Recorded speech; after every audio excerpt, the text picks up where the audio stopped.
Hello, everybody, and welcome to what is now our second edition of the Trump Tyranny Tracker Live with the very fabulous Olga Lautman, the creator and author of the Trump Tyranny Tracker and many other good Substacks. Hi, Olga. How are you today? Good. I'm beginning to think no one wants to do someone doesn't want us to do this live because we Yeah, keep having issues getting on. yeah. Yesterday, when we just tried to do the show live, as we were trying to connect, the whole thing whole Substack just froze up, and we're not quite sure whether it's our fault or Substack's fault. But anyhow, we're glad we're here today with everybody. As many of you know, we're going to do the show on a daily basis, at least Monday to Thursdays. We're just going to recap some of the biggest stories that Olga captures in her Trump Tyranny Tracker, which is always so filled with so much useful information for those of us tracking authoritarian creep and concerned about democracy. And today's first story is the height of corruption, really. Trump's crypto company is now soliciting openly foreign payments at the same time as they're shaping crypto policy. What's going on with World Liberty Financial? Yeah, it's extremely interesting, and frankly, this is an impeachable offense. I mean, Trump is literally, besides the fact that he has the pay to play schemes where he was, taking money from the top 220 donors to give them White House visits and tours and whatnot. Now he's soliciting basically investments from foreign interest. So now you have, the situation where, let's pick Russia, for example, they want a foreign policy enacted. They put money through Trump's, World Liberty Financial. And that's it. And unfortunately, with crypto, this is your expertise. Mm. It's untraceable. It's very difficult to monitor. It's used for basically money laundering and trafficking money from proceeds of drugs and whatnot. And this is what we have, from doing at the same time that he is firing all the oversight regulators and basically making it a pro crypto, industry, making it Yeah. friendly for them. So it's a pay for play. Basically, if you're a foreign government, you want something passed, you just buy some of his meme coins or whatever it is that you want, and he'll see to it that your policy or whatever it is you want instituted. It's it's so blatant, it's so out in the open. I guess they think that if it's out in the open, no one's going to say anything. But I noted yesterday, Chris Murphy put it as his number one concern when he was on on the Senate floor yesterday about how concerned he was about the crypto corruption. It's just one of 40, by the way, corrupt acts that he listed for the 100 days that Trump has been in office. But this really is troubling because this is, no guardrails at all when it comes to Nothing. foreign interference in our politics. And he is so up for sale for everything. Any foreign government that wants anything can just pay him off, it seems, by using this crypto thing. And we've never had a situation like that No. before. It's obviously illegal, and you're right, it's impeachable. What do you think is gonna be enough to push people to notice how impeachable it is? Because 'Cause they're not noticing yet. Unfortunately, you have the Republicans who just, basically stuck their head in the sand or are assisting him. So until, Democrats either get back the House or the people put enough pressure on the Republicans that they realize, that it is more because the Republicans, I mean, granted, many of them are corrupt and with Trump's agenda. A lot of them just want power, and they're like those wind vanes. If the power is shifting with Trump, that's where they go. If it goes against it, then they're going to go the other way. So It would I be think inter people really need to push back against Republicans and make sure they're going to lose their jobs if they don't do something to stop it this. would also be really interesting if anyone has the energy to do this, and maybe we'll do this at some point, is how many of these Republican Congress people actually have crypto holdings, so they benefit from this as a sideline, right? So, of course, many of the and I noted yesterday, I think it was in your, Trump Tyranny Tracker about Tether, the CEO of Tether Yes. being a prominent lobbyist now in DC.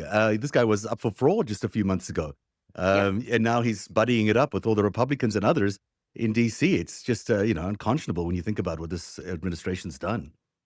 Speaking of that, I don't know if you remember. I mean, it might have been March, February, feels like a century ago. But Right. Eric Trump tweeted something about Tether, and then the price skyrocketed, and he Right. said keep attention to it. So Yeah. I mean, you have Trump and his family basically openly not only collecting money but also influencing, the ups and downs of crypto.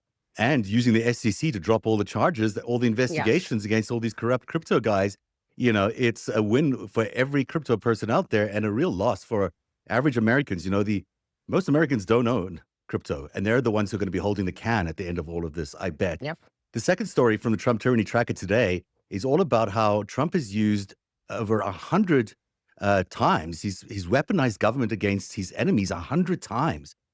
Tell us about this, because this really is everything from ICE detentions to criminal probes, contract cancellations, and revoked clearances. He's going after everyone from Liz Cheney to Letitia James. Dr. Fauci's in there. So many others. Mark Milley. This is unprecedented. We've never had a president using the powers of government to target his own personal enemies. Yeah, so basically for everyone tracking the abuses, we had 100 days of this hell. And in these 100 days, Trump has either through executive order, through the Department of Justice, through the FCC, or through one of the agencies that belong, by the way, to the people. This is not Trump's agencies. We pay for these Hmm. agencies. It's our tax money paying for these agencies. But he's going after law firms. He's going after his opponents. He, instructed Department of Justice, based off, by the way, dark money, check that is funded by dark money by Musk, that basically delivered him lies about Act Blue. So Mm. he instructed the Department of Justice to investigate Act Blue. Based on And lies, based on basic based disinformation. on Elon Musk, Mm. basically. I mean, Mm. this is to remove the opposition, which is what Putin did. I mean, this is any dictator wants to get rid of opposition. So what better way than open criminal investigations? But I mean, basically, his agencies and his executive orders have targeted everything from media, from Associated Press to Harvard University, and we've never had this. We've never had such blatant, dictatorial actions, and using our agencies, weaponizing them to basically silence every sector, um, uh, that might actually push back in the future. And I just did an analysis. I just posted on narrative.org of last night's interview Terry Moran did with the president over his first 100 days. There are so many lies in there that you have to question his competence or whether he's living in a disinformation bubble. I mean, or he's intentionally lying, which is just corrupt to the end. I mean, but in any case, he's lying so much, and yet he's using these lies to justify these actions against individuals that he considers his enemies. They're based on inaccuracies. And so, there's not, if I rewind about 6 months ago, we would ask these questions about a president and say, is this person competent enough to be in office if he's making so many errors, or appears so disconnected from reality? And here we are. This next president gets away with basically lying full frontally throughout an entire interview and taking actual actions based on those lies. It's the height of corruption. And just, to remind that the past 100 days, over 100 acts that he has used to go after his perceived enemies, he's testing the system. I mean, what will happen in the next 6 months will be, Trump ordering the FBI. We already got a taste of it, close to his 100th day when the FBI arrested a judge. This will be Democratic leaders. This will be journalists. So, I mean, right now he's testing the system to see how far he goes. He already crossed into it on Friday when they arrested the judge. Mhm. And we will only see, basically an increase in this. And now he's roping in. This is also from the Trump Tyranny Tracker today. He's roping in the U.S. Postal Service. He's Yes. using them to join the surveillance of potential deportation immigrants. I mean, this is unheard of. The U.S. Postal Inspection Service has joined a Department of Homeland Security task force targeting undocumented immigrants, supplying ICE with a comprehensive surveillance data. including mail covers, USPS account activity, package tracking, and IP logs. The United States Postal Service is helping the Department of Homeland Security identify who should be detained and deported. What is going on here? I'm sorry to laugh because if not, I'm gonna scream. Yeah, it is. It makes you And want and to. and I mean, it is insane. But again, we are, in an authoritarian state right now. Mhm. And basically, the USPS has not only, I mean, they have every single address, every single American receives mail, via the USPS. So right now, again, he is testing this on using the post office for immigrants. But this will easily expand to all of us, Yeah. easily, Well, of where they course. will be able to, see where we live, where our forwarding address is, what is being shipped, who's communicating with us. I mean, the amount of information, and then not to mention how critical the post office is for mail-in ballots. Exactly. So, this is an extremely dangerous play. And I mean, it sounds funny on the surface that it's like, oh, the post office is now tracking undocumented immigrants. But it is extremely dark behind the scenes because this is, again, preparation for what will happen to all of us. It really is very concerning in that regard because what Doge is building with all its data now that it's managed to get its hands on. I was reading that they had the NIH data the other day, then I've obviously the IRS data. They'll obviously have this USPS data. This is, we've never had a system in America where our mail is tracked and you can't be sending mail to other people. Never mind our email and all those other things. We sort of assume some of that is monitored, but in terms of mail, like real mail and packages we might be sending people, it's Medicine, a whole other how level. many people will get medicine through the Yeah, mail? I mean, and the and mail voting and provides, voting. It's so easy to yeah, disenfranchise people by not making sure their ballots don't arrive or the wrong ballots arrive or the wrong information arrives and even disenfranchise them because you don't believe that they're immigrants or citizens based on whatever other information you have. This is a very troubling development. It seems like Russia every day, more and more like Russia. You also wanted to talk about the REINS Act and tell us about that.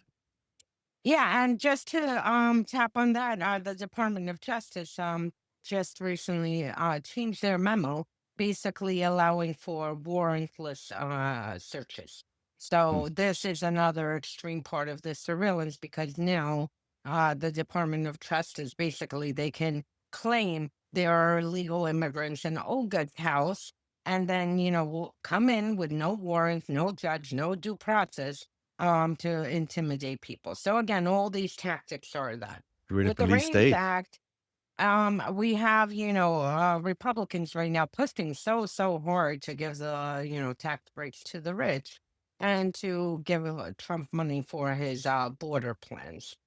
But what's included quietly in this is the REINS Act, which basically would give Trump sweeping powers over regulatory.